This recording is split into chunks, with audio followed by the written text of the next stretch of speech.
Mga Kawikaan, ika-17 kabanata. Kahit tinapay ang kinakain, ngunit may kapayapaan. Mabuting di hamak kaysa malaki, ngunit magulong handaan. Ang tusong alipin ay makakahati pa sa mamanahin ng anak ng kanyang amo kung ito'y inutil. Dinadalisay sa apoy ang ginto at pilak, ngunit sa puso ng tao'y si Yahweh ang sumisiyasat.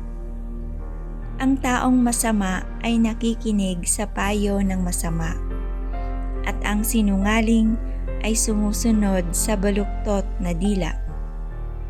Ang lumilibak sa mahirap ay humahamak sa may kapal, at ang nagagalak sa kapahamakan ng iba'y mayroon ding pananagutan. Ang mga apo ay putong sa katandaan. Ang karangalan ng mga anak ay ang kanilang magulang. Ang pinong pananalita ay di mahahanap sa mangmang, ni ang kasinungalingan sa taong marangal. Sa paniwala ng iba, ang suhol ay parang salamangka, kaya lahat ay makukuha kung may pansuhol ka. Ang pagpapatawad sa kapwa ay nagpapasarap sa samahan, ngunit ang pagkakalat sa kasamaan ay sumisira sa pagkakaibigan. Ang matalino'y natututo sa isang salita, ngunit ang mangmang ay hindi, hampasin mang walang awa. Ang nais ng masamay paghihimagsik, kaya ipadadala sa kanya'y isang sugong malupit. Mabuti pang harapin ang inahing osong inagawa ng anak, kaysa kausapin ang isang mangmang sa masama niyang balak. Kapag masama ang iginanti sa mabuting ginawa, ang kapahamakan sa buhay ay di mawawala.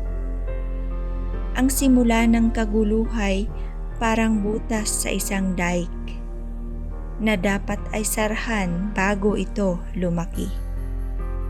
Ang humahatol sa walang kasalanan at ang umaayon sa kasamaan, kay Yahweh ay kapwa kasuklam-suklam. Walang pakinabang ang hangal gumugol man sa pag-aaral, pagkat siya'y sadyang walang muwang. Ang kaibigan ay nagmamahal sa lahat ng panahon, at sa oras ng kagipitay, kapatid na tumutulong. Ang taong nananagot sa iba ay yaong walang isip, pagkat sarili niya'y ipinapasok sa gipit. Ang may gusto sa kaguluhan ay gumugusto sa kasalanan, at ang mataas magsalita ay naghahanap ng kapahamakan.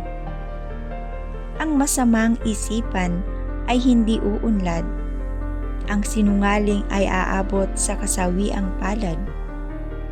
Ang anak na mangmang ay problema ng ama, ang magulang ng walang isip ay kapos sa ligaya.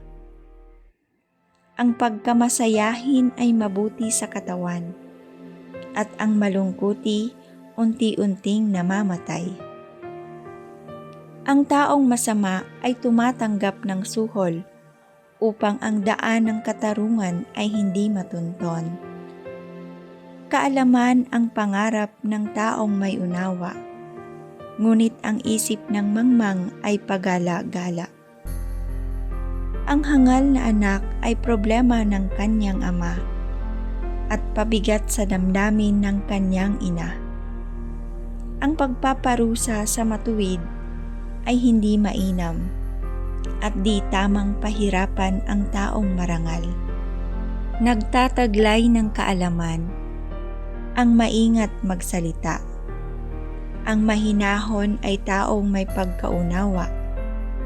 Ang mangmang na hindi madaldal ay iisiping marunong, kung hindi siya masalita at ang bibig ay laging tikom.